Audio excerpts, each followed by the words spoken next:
Greetings. So glad to see all of you here today. We have a fascinating study. We are going to conclude our series on the 24 elders of the book of Revelation. However, before we do, we want to ask for the Lord's presence as we open His Word. So I invite you to bow your heads with me as we pray.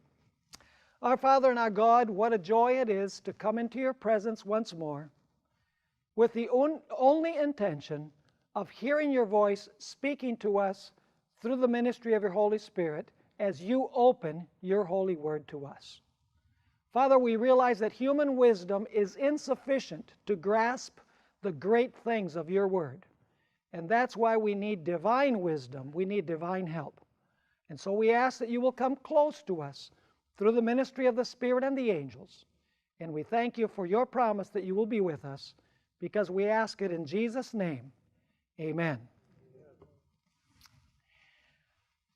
Isaiah chapters 24 through 27 are what some theologians have called the little apocalypse or the little book of Revelation in the Old Testament. The reason why some theologians have referred to these chapters as the little book of Revelation in the Old Testament is because these three chapters actually have a very close relationship with the last three chapters of the book of Revelation. Now, I'd like to begin by having us turn in our Bibles to Isaiah 24, and I would like to read verses 1 through 4. And immediately you're going to realize that this is describing the cataclysmic global events that will take place at the second coming of Jesus Christ. It says there in Isaiah 24 and verse 1, "Behold, the Lord makes the earth empty and makes it waste, distorts its surface, and scatters abroad its inhabitants. And it shall be as with the people, so with the priest, as with the servant, so with his master, as with the maid, so with her mistress, as with the buyer, so with the seller, as with the lender, so with the borrower, as with the creditor, so with the debtor." In other words, no one is going to escape this cataclysmic catastrophe that is going to afflict planet Earth. And then we find, continuing our reading, "The land shall be entirely emptied and utterly plundered, for the Lord has spoken this word. The earth mourns and fades away. The world languishes and fades away. The haughty people of the earth languish." Now notice the strong terminology that we find in these verses. It speaks about the earth being emptied, being wasted, the inhabitants of the earth being scattered, the high and the low not escaping the destruction. The expression is used, entirely emptied, utterly plundered, and it speaks about the earth mourning. Now, the theologian Frederick Moriarty, in the Jerome Bible Commentary, Volume 1, page 277, explains exactly what this passage is describing. This is what he said. God's Word had once established order in the world. And he quotes Genesis 1, that's the creation. Then he says regarding this passage, the picture is that of a return to primeval chaos. In other words, it's a return to the condition of the earth before creation week.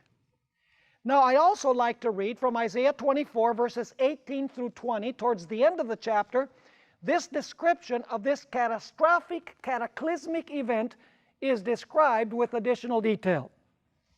It says in Isaiah 24, verses 18 through 20, "And it shall be that he who flees from the noise of the fear shall fall into the pit. And he who comes up from the midst of the pit shall be caught in the snare." Kind of reminds us of Revelation chapter 6, where we're told that the wicked are going to hide in the caves, and they're going to run, and they're going to cry for the rocks to fall upon them. It continues saying, For the windows from on high are open, and the foundations of the earth are shaken. Notice, a huge earthquake. Then it continues saying, the earth is violently broken. The earth the earth is split open. The earth is shaken exceedingly. The earth shall reel to and fro like a drunkard, and shall totter like a hut. Its transgression shall be heavy upon it, and it will fall and not rise again.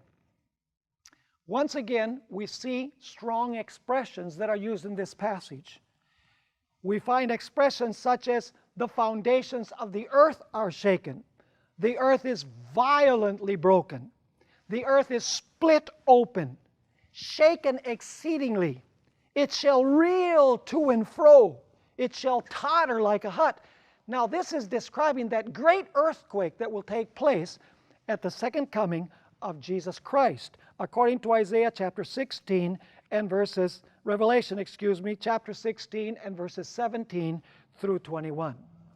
Now the question is, when this cataclysmic event takes place, when Jesus comes the second time in power and glory, and the earth is emptied, and the earth is split open, and there's this gigantic earthquake, how many are going to be left as a result of this catastrophe? Isaiah chapter 24 and verse 6 has the answer. It says there, Isaiah 24 verse 6, "Therefore the curse has devoured the earth, and those who dwell in it are desolate. Therefore the inhabitants of the earth are burned." So notice that there's fire involved in this destruction. And then it says, "and few men are" what? Few men are left. And so immediately the question is asked, who are the few men that are left?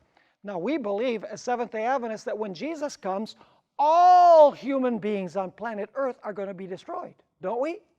So what is meant here when this catastrophe takes place at the second coming?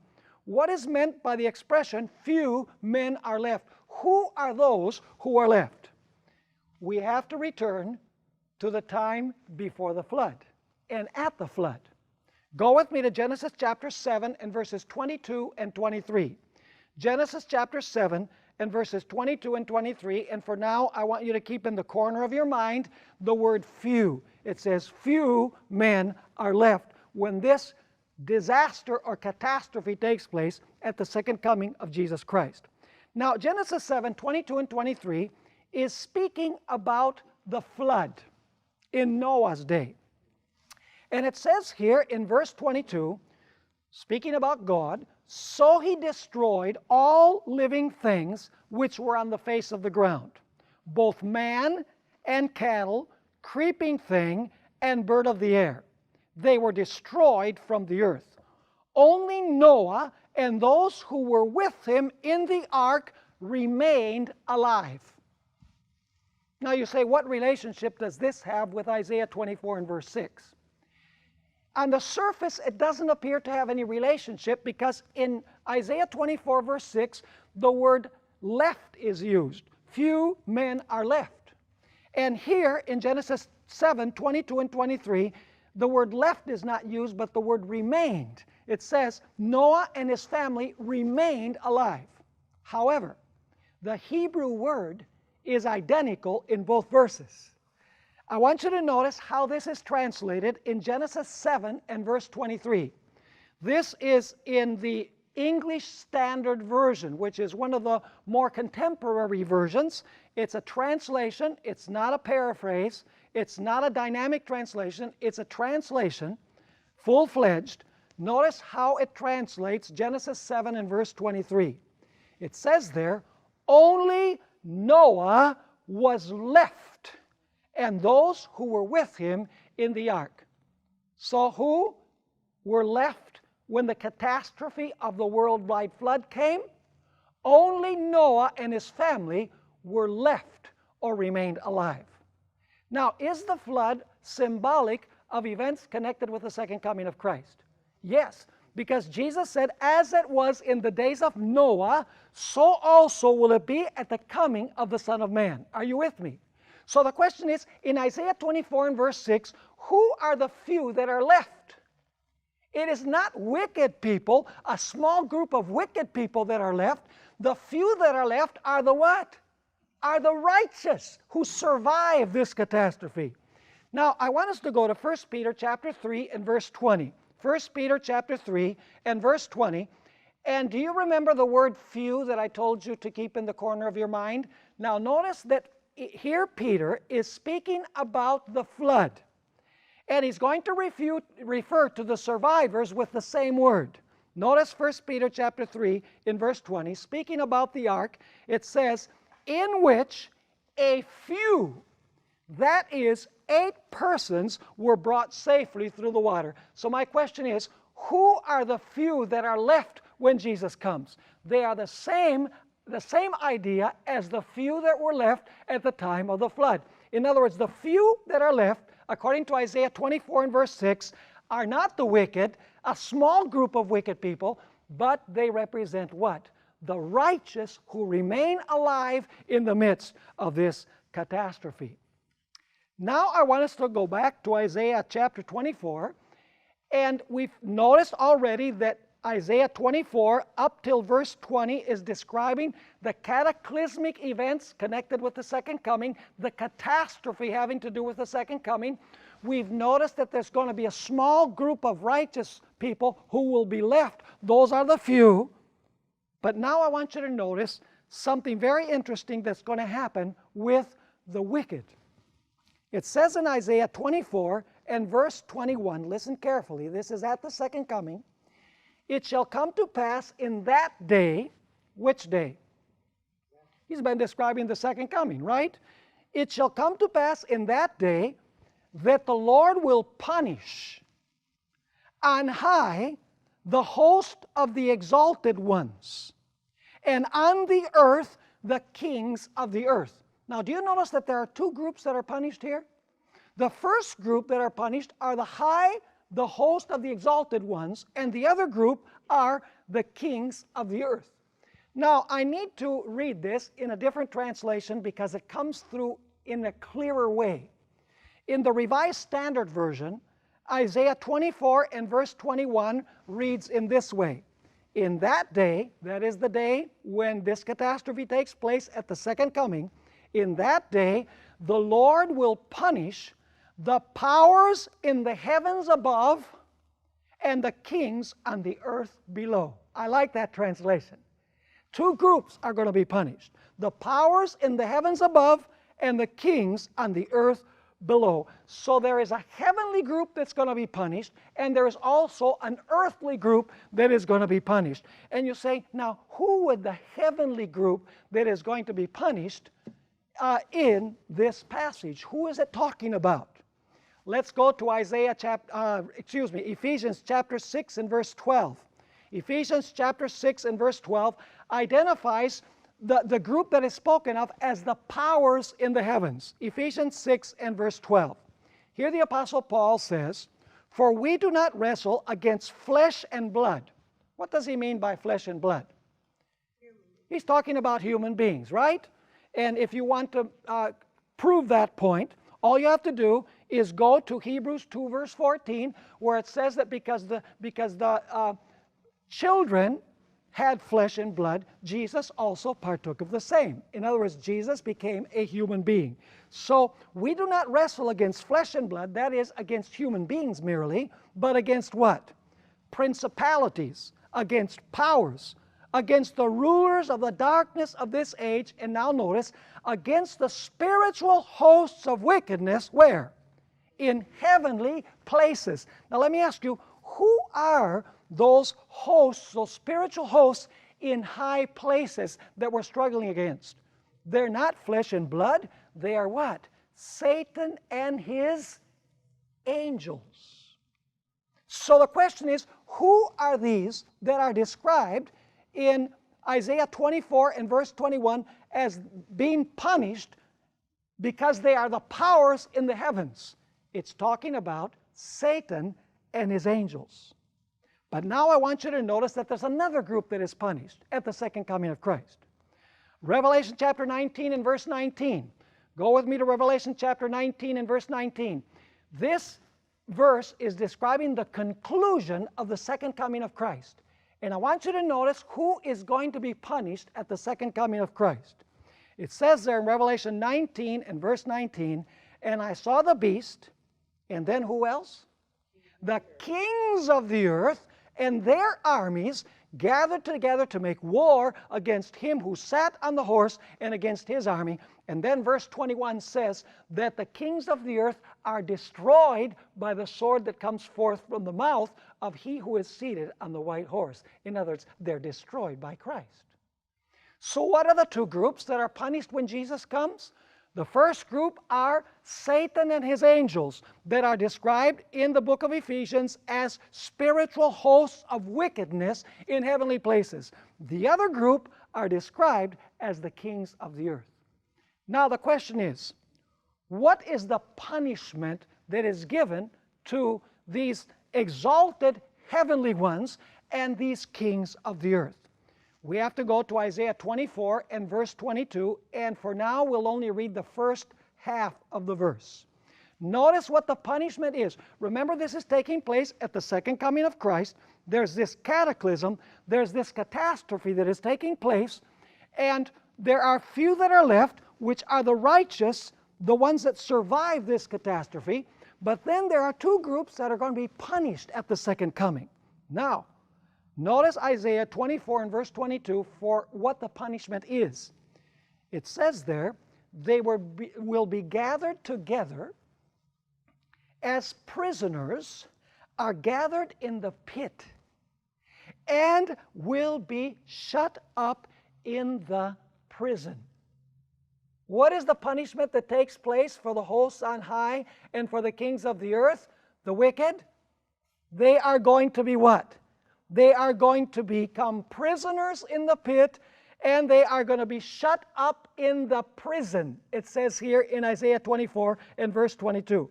Now the question is, what is meant by the pit? Well, we need to look at other texts from Scripture to find out what the pit is.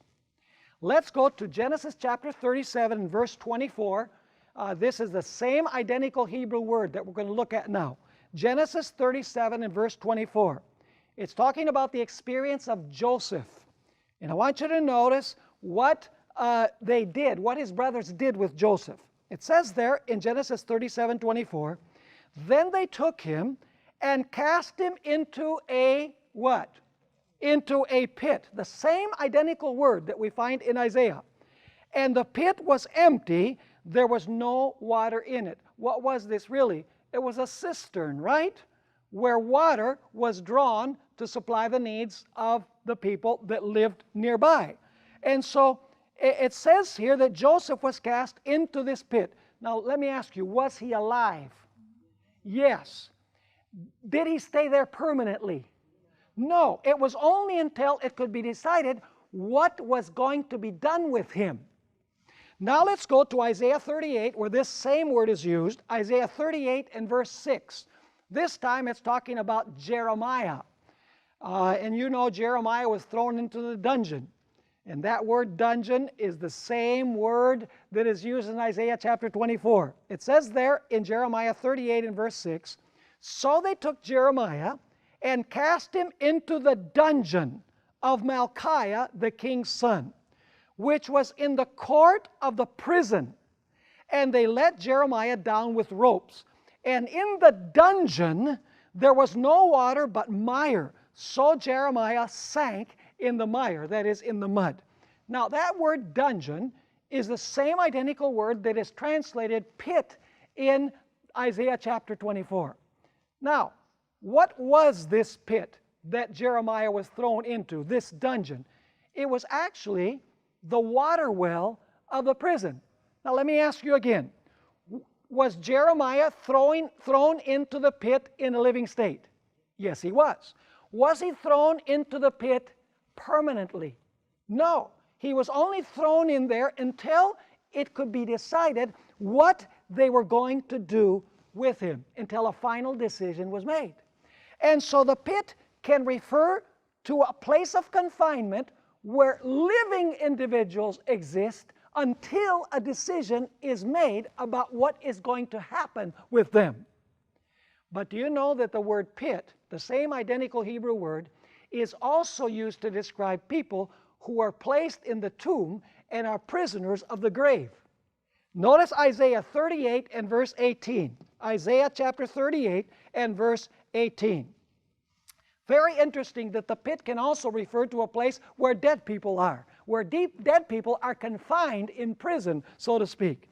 It says there in Isaiah 38 and verse 18, for Sheol, some versions translate that the grave, that's the correct translation, for Sheol cannot thank you. Death cannot praise you. Those who go down to the what? To the pit cannot hope for your truth. Do you see the three synonymous terms?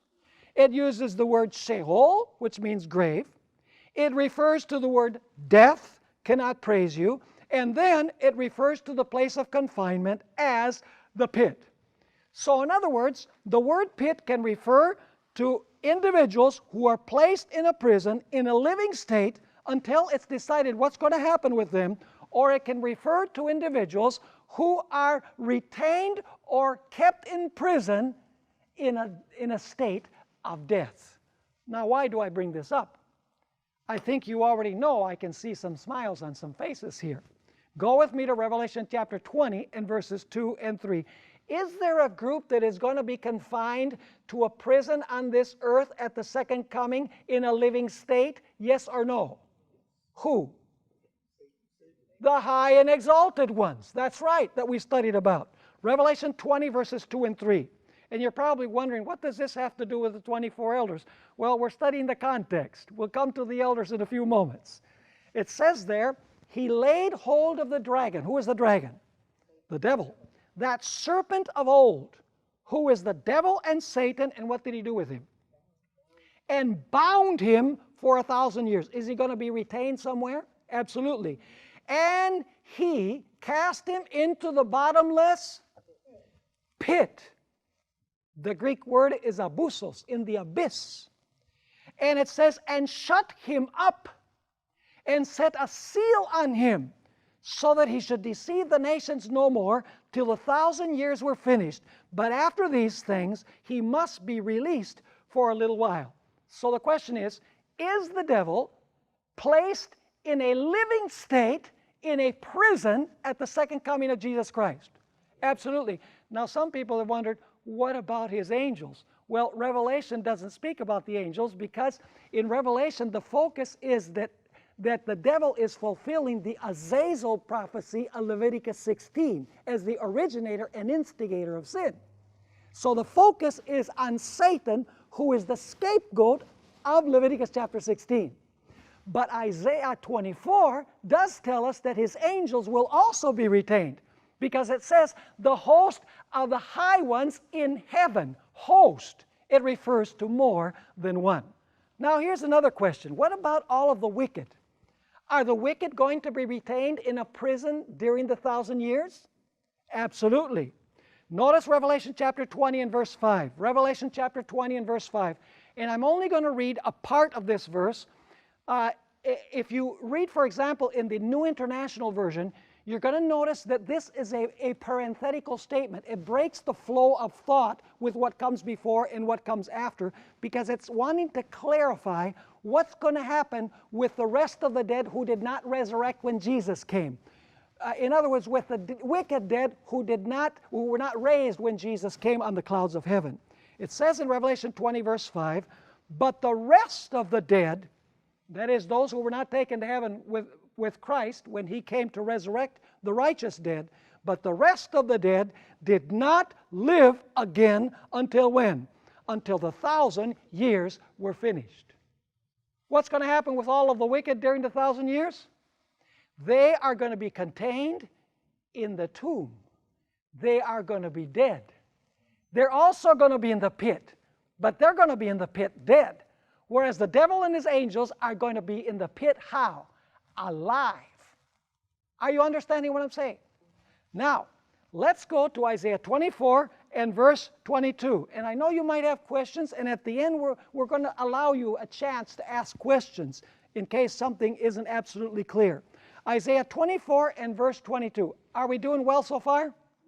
So we have the second coming of Christ, terrible catastrophe, few individuals are left, that's the righteous. At that time, two groups are going to be punished. One group are the wicked angels, Satan and his angels. The other group are those who live upon the earth. They're described as the kings of the earth. The high and exalted ones are going to be placed as prisoners in the pit on planet earth during 1,000 years in a living state. Whereas all of the wicked will also be in the pit, so to speak, but they will be dead. Now the question is, how long are they going to remain in the pit?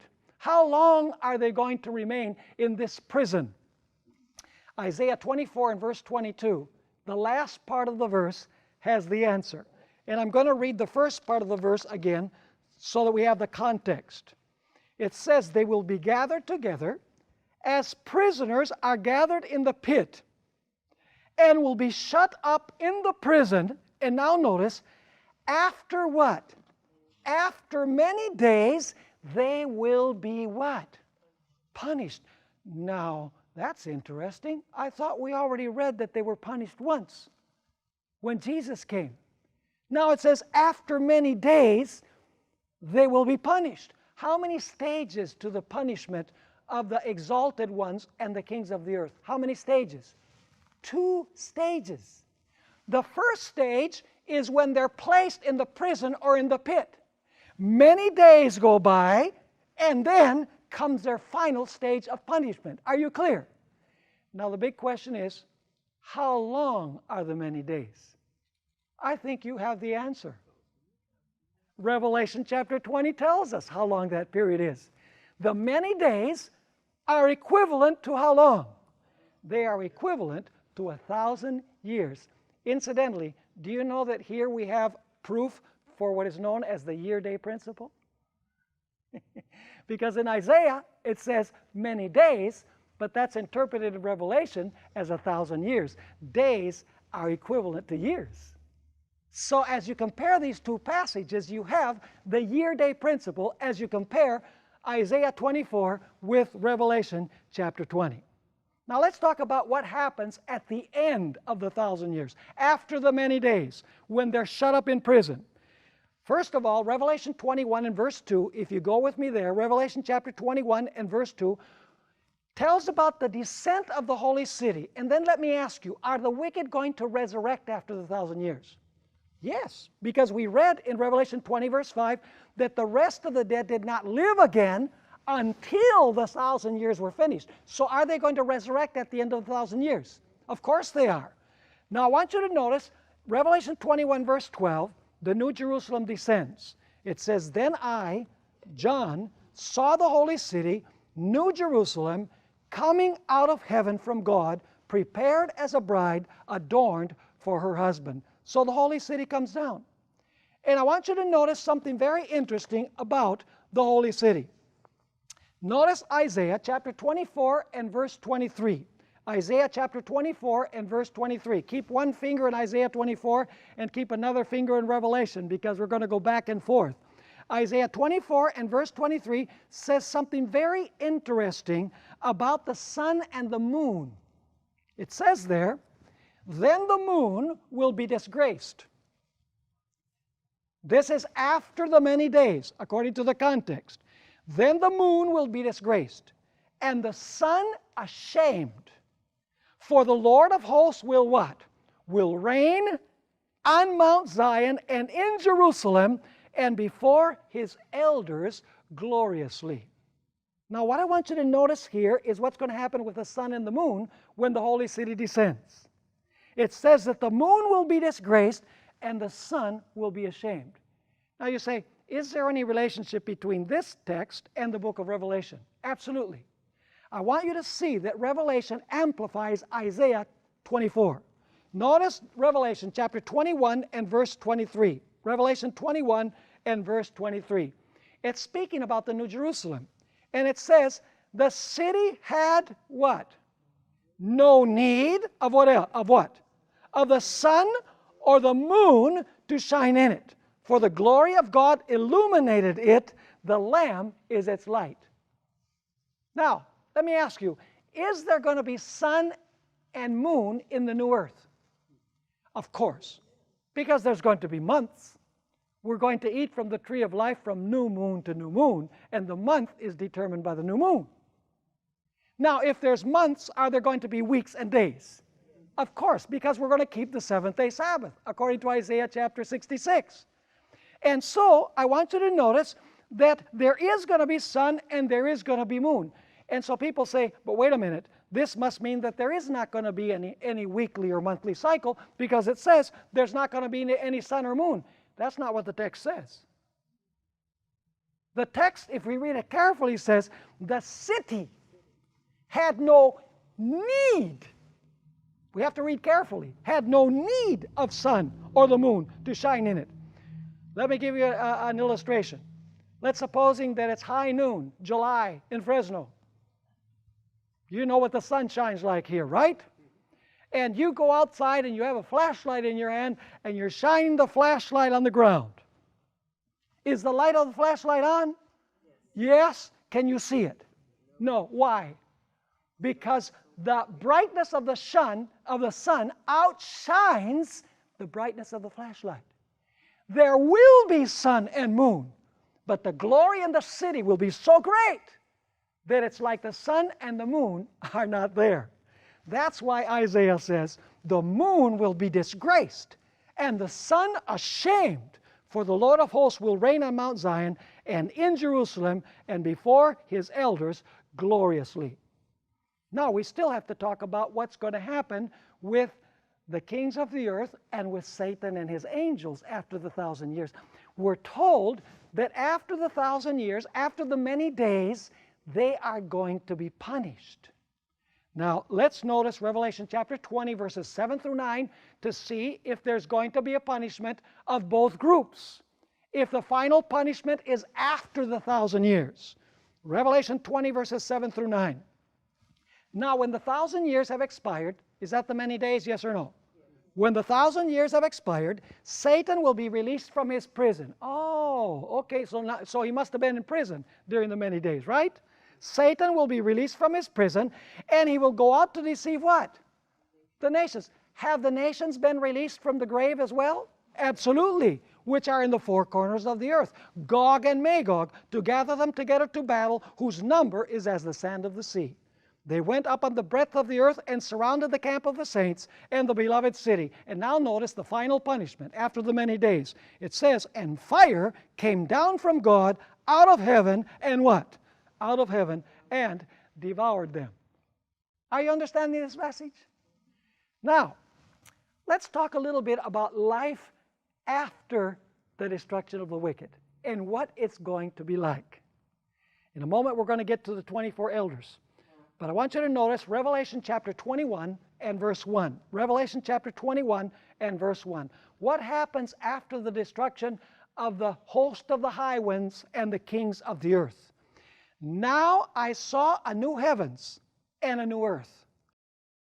For the first heaven and the first earth had passed away, also there was no more sea. So notice now, after the destruction of these two groups, there's a new heavens and a new earth. And then notice Revelation 21 and verse 4. And God will wipe away every tear from their eyes. There shall be no more pain, nor sorrow, nor crying. There shall be no more death, for the former things have passed away. Now, if you're still wondering whether there's a connection between Revelation 20 and 21 and the book of Isaiah, that idea will be dissipated, because this verse comes from Isaiah. Isaiah chapter 25, the little apocalypse, or the little book of Revelation. It says there in Isaiah 25 and verse 8, He will swallow up death forever, and the Lord God will wipe away tears from all faces. The rebuke of His people He will take away from all the earth, for the Lord has spoken. So is there a relationship between Isaiah 24 and Revelation 20 and 21? I'm only giving you a couple of examples. You know, we could go, let's just go for a moment to Isaiah chapter 24. And I want you to notice let's go to chapter 27, and let's read verse 1. This is speaking about after the 1,000 years, after the many days. Notice what God is going to do. In that day, the Lord with his severe sword, great and strong, will punish Leviathan, the fleeting what? The fleeting serpent. Leviathan, that twisted serpent. And he will slay. And unfortunately, the New King James Version translates, he will slay the reptile. You know, that's not a good translation. The King James has it right here. The King James says, and he will slay what? He will slay the dragon that is in the sea. Who is that dragon who's going to be slain or who's going to be destroyed? It's Satan. And this is referring to after the 1,000 years. Now let's go to Isaiah 24 and verse 23 and take a look at a group that are spoken of there as the elders, above which God will rule when he creates a new heavens and a new earth. It says there in Isaiah 24 and verse 23, then the moon will be disgraced and the sun ashamed. And this is speaking after God creates a new heavens and a new earth and the holy city has descended. For the Lord of hosts will what? Will reign on Mount Zion and in Jerusalem. This is the New Jerusalem, according to Revelation chapter 21. And then what does it say? And before his what? Before his elders gloriously. Who is God going to rule according to this? Before? He's going to rule before his what? Before his elders. Now it's interesting that when everything is done and finished, God is going to rule over his elders, the heavenly council, in the same way that he did from the very beginning when Lucifer sinned, in the days of Job, in the experience in 1 Chronicles, and successively throughout the history of the world. You see, God governs the universe through representatives from every planet in the universe.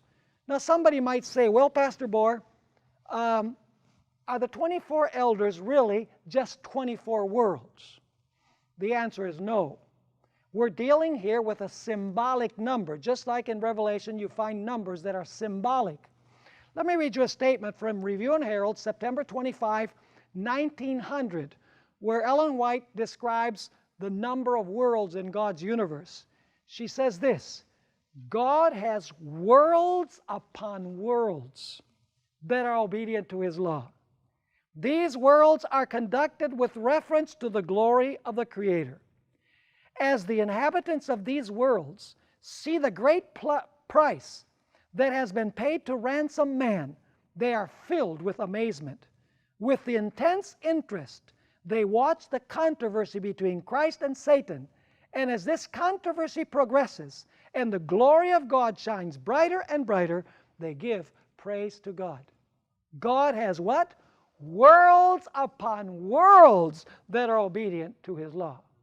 Now, I'd like to read you a statement that we find in the book Counsels to the Church, pages 240 and 241. Do you know that the organizational system that the church has on earth is really a reflection of the organizational system that God has in heaven? So if you see how the church is organized on earth, you will have a general idea about how God operates the universe. Now, notice this very interesting passage. Ellen White states, the church of God below is one with the church above. Believers on the earth and the beings in heaven who have never fallen constitute one church. Every heavenly intelligence is interested in the assemblies of the saints who on earth meet to worship God. In the inner court of heaven, they listen to the testimony of the witnesses for Christ in the outer court on earth. And the praise and thanksgiving from the worshipers below is taken up in heavenly anthem, and praise and rejoicing sound through the heavenly courts because Christ has not died in vain for the fallen sons of Adam. While angels drink from the fountainhead, the saints on earth drink of the pure streams flowing from the throne, the streams that make glad the city of God. Let me ask you, was the earthly sanctuary a reflection of the heavenly sanctuary? Was the earthly priesthood illustrative of the priesthood of Christ? Were the ceremonies of the sanctuary illustrative of the ceremonies that Jesus was to carry on in heaven? Absolutely. Was the earthly city of Jerusalem an earthly copy of the heavenly Jerusalem? We could get into that. Absolutely. So in other words, God's organizational system on earth is actually a reflection or a copy of how God in heaven operates the universe. Now let me ask you, does God have different ranks of beings in heaven? Yes. There are Michael, the archangel, who is Christ, cherubim, seraphim, what Ellen White calls tall commanding angels, strong angels, highest angels. In other words, there are different ranks and orders of being in heaven, each in the chain of command. Notice Colossians chapter 1 and verse 16. Colossians chapter 1 and verse 16. There are several categories of leadership that are mentioned here. Colossians 1 and verse 16. Speaking about Christ, who was the creator of all, it says, "For by him all things were created, that are in heaven and that are on earth, visible and invisible." And now notice the categories. Whether thrones or what? Or dominions or what? Or principalities or powers. Now somebody might be saying, well, Pastor Bohr, this is probably talking about the wicked thrones and dominions and principalities or powers. Not so. Notice Desire of Ages, page 834. When Christ ascends to heaven and enters through the gates into the city to go into the holy place, where all heaven is waiting for his arrival, we find this statement: "With joy unutterable, rulers and principalities and powers acknowledge the supremacy of the Prince of Life." And so does God have different ranks of beings in heaven? He most certainly does. Incidentally, do you know that the devil also has copied the same ranks in his organizational system? You say, how do you know that? Well, go with me to Ephesians chapter 6 and verse 12. Ephesians chapter 6 and verse 12. We find once again these same words, but they're applied to the wicked leaders of the hosts of spiritual darkness here on earth, the devil and his angels. It says in Ephesians 6 verse 12, "For we do not wrestle against flesh and blood, but against principalities and powers, against the rulers of the darkness of this age, against spiritual hosts of wickedness in the heavenly places." Notice again, principalities, powers, and what? And rulers. Notice also Colossians chapter 2 and verse 15. Colossians chapter 2 and verse 15, two of these names are used to describe those who are in the ranks of Satan. Colossians 2 and verse 15. "Having disarmed principalities and powers, he made a public spectacle of them, triumphing over them in it," that is, in his cross. So does the devil have a similar organizational system to what God has? Absolutely he does, because the devil was once an exalted angel in heaven. He knows what the heavenly sanctuary looked like. He knows what the New Jerusalem looked like. He knows how God operated the universe. And so he says, if it works up there, it's certainly going to work down here. Now, what would be the equivalent of the representatives of the worlds that rule over those worlds and represent those worlds and oversee those worlds? What would the equivalent be in the earthly structure? How about the elders? Go with me to Titus chapter 1 and verse 5. Titus chapter 1 and verse 5. Here, the Apostle Paul is writing to Titus, his pupil, and he tells Titus that he has to do something. Every city that he goes to, he has to do something. It says there in verse 5 of Titus 1, "For this reason I left you in Crete, that you should" what? "Set in order the things that are lacking. Evidently there wasn't order there in the church. And how was this going to take place? How was it going to be ordered? And appoint what? Elders in every city as I commanded you. Now let me ask you, what was the role of these elders? We'll come back to that in a few moments. But the role of these elders was to represent their churches. The role of these elders was to rule or govern over the churches. The role of these elders was for them to oversee the functioning of God's work in that specific church. Now, let me go for a moment, before we go and prove this from the New Testament, I want to go to the Old Testament, to Numbers 11, verses 16 and 17, where it speaks about the 70 elders. Have you ever heard of the 70 elders that Moses established? I want you to notice that they were leaders, that they were rulers, they were overseers, and they were representatives of their tribes. It says there in Numbers 11, verse 16, so the Lord said to Moses, gather to me 70 men of the elders of Israel, whom you know to be elders of the people, and what? Officers over them. Did they rule over them? Most certainly. Bring them to the tabernacle of meeting, that they may stand there with you. Then I will come down and talk with you there. I will take of the Spirit that is upon you, and I will put the same upon them. Are they ordained with the Spirit for their function? Yes. And notice, and they shall bear the what? They shall bear the burden of the people. Is this an administrative post? Yes. The burden of the people, that you may not bear it yourself alone. It's interesting to notice Ellen White's comment in Acts of the Apostles, page 94. She speaks about these elders, and she says the following. Later, when choosing 70 elders to share with him the responsibilities of leadership, Moses was careful to select as his helpers men possessing dignity, sound judgment, and experience. In his charge to these elders, listen carefully, at the time of their ordination, were they ordained, the 70 elders? Absolutely. Did they receive the Spirit? We already read it. And so it says, in his charge to these elders at the time of their ordination, he outlined. Now, does that pattern back there also apply to the organizational structure of the church? She says, in his charge to these elders at the time of their ordination, he outlined some of the qualifications that fit a man to be a wise ruler in the church. Are you with me? Now let's go to 1 Timothy chapter 5 and verse 17. 1 Timothy chapter 5 and verse 17. And we really have to motor now, because the clock is the greatest enemy we have. 1 Timothy chapter 5 and verse 17. Notice what the Apostle Paul has to say. Let the elders, and if you read the previous verse, it's talking about the elders of the church. That's the context. Let the elders who what? What's the next word? Oh, who rule. So they're rulers. Are the 24 elders rulers? Do they sit on thrones? Do they have crowns on their heads? Absolutely.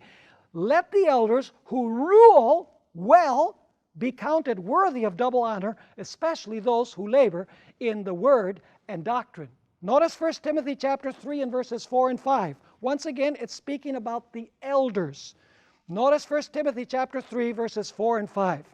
Here the Apostle Paul says that the bishop or overseer, interesting, the word bishop means overseer. The bishop or overseer must be one who what? There it is again. Who rules his own house well, having his children in what? In submission with all reverence. For if a man does not know how to rule his own house, how will he what? Take care of the church of God. Are you understanding the role of the elder on earth? Is that the same type of role that the elders play in heaven? Absolutely. And you know what? The elders in the New Testament were representatives of their churches when a general council was celebrated on earth. Notice Acts chapter 15 and verse 6. It's speaking about the first general council of the church. This was in the year 49 A.D. It was celebrated in Jerusalem. And I want you to notice who were the ones who gathered there to make the decision about whether the Gentiles should be circumcised or not. See, the church is dealing with this thorny issue of circumcision. So who's going to decide? Is it decided by Peter, who's sitting there and he's the Pope and he says, I declare no more circumcision? No, it's decided in a council with representatives, elder representatives from all over the empire. Notice Acts 15 and verse 6. Now, the apostles and elders came together to do what? To consider this matter. And then let's go to Acts chapter 16, verses 4 and 5. We don't have time to study everything concerning the Jerusalem council. But I want you to notice that once the decision was made in the council, everybody had to abide by it. The decision went to all of the churches. It says in Acts 16, 4 and 5, and as they went through the cities, this is Paul and Barnabas, as they went through the cities, they delivered to them, that is to the churches in those cities, the decrees to keep, which were determined by whom? By the apostles and who else? And the elders at Jerusalem. So the churches were strengthened in the faith and increased in number daily. Question: do the elders gather in a general council to make decisions concerning the welfare of the entire church? Absolutely. Is that true also of the elders in God's heavenly kingdom? They represent planets and they come to deliberate regarding the well-being of the entire universe? Absolutely. Now notice how Ellen White comments about this in the book Acts of the Apostles, page 95. She says, the order that was maintained in the early Christian church made it possible for them to move forward solidly as well as a well-disciplined army clad with the armor of God. The companies of believers, though scattered over a large territory, were all members of one body. All moved in concert and in harmony with one another. When dissension arose in a local church, as later it did arise in Antioch and elsewhere, and the believers were unable to come to an agreement among themselves, such matters were not permitted to create a division in the church, but were referred to a general council of the entire body of believers, made up of appointed delegates from the various local churches, with the apostles and elders in positions of leading responsibility. Thus, the efforts of Satan to attack the church in isolated places were met by concerted action on the part of all, and the plans of the enemy to disrupt and destroy were thwarted. Are you catching the picture? So what is the role of the 24 elders? Remember, it's a symbolic number. What is the role of the representatives of the worlds? They rule over those worlds. They oversee those worlds. They represent those worlds before the heavenly council. Do you remember that we noticed when Lucifer sinned, what did God do? God could have sat on his throne and he could have said, oh, this individual has violated my law, he's rebellious, throw him out. But according to the spirit of prophecy, God gathered the heavenly council. And he said, okay, folks, this is what we have. This is the problem that has come up in the universe. Now, what do you suppose we're supposed to do? The spirit of prophecy tells us that the heavenly council said to God, expel him from heaven. Interesting. That God cares what his creatures, how his creatures see him. In other words, God runs a representative style of government. Interesting. God is a God of democracy. Now, could God do it all by himself if he wanted to? Of course he could. But God cares to involve all of the beings in his entire universe and has delegated the responsibility to represent in the heavenly council every planet in his vast universe when decisions are made that affect not only a local situation, but that affect the entirety of the universe. Let me ask you, would the rebellion of Satan in heaven cause turmoil for all of the universe? Or was it just a localized problem in the presence of God? Listen, if it was not handled, it would eventually have infected the whole universe. And so God gathered the heavenly council together. Now, summarizing then, the elders on earth give us a pattern so that we can understand the roles of the elders in heaven. The elders are rulers and overseers. The elders are representatives of different planets, as the elders on earth are representatives of individual churches. The elders deliberate in a council, and the elders are administrators of their section of the church. They are officers, as Ellen White says many times in her writings. So do the elders have a very important function in God's administration of the universe? They most certainly do. And you know, it's really nice that someday, as I was mentioning before, we'll be able to travel to all of these worlds. And we'll be able to meet the representatives from those worlds. And we'll be able to talk to those representatives of the worlds. And as we also studied, Adam will be reinstated in his first dominion. He will represent planet Earth in the heavenly council. Isn't it marvelous the way that God operates his universe? You know, God could do it all himself, but God gives different gifts in the church to make sure that the church functions in perfect harmony and in perfect unity. What a wonderful and marvelous God we have. And so, in conclusion, the 24 elders are powerful, strong, the highest of angels that have been placed in different worlds to oversee and rule those worlds and represent those worlds before the heavenly council. And someday we will have the privilege of meeting them and will become acquainted with them and will be able to ask them undoubtedly many questions about history and how it transpired and how God was vindicated before all of the beings of his universe. What a wonderful and marvelous God we have. Let's make sure that we don't miss the boat and that we are there.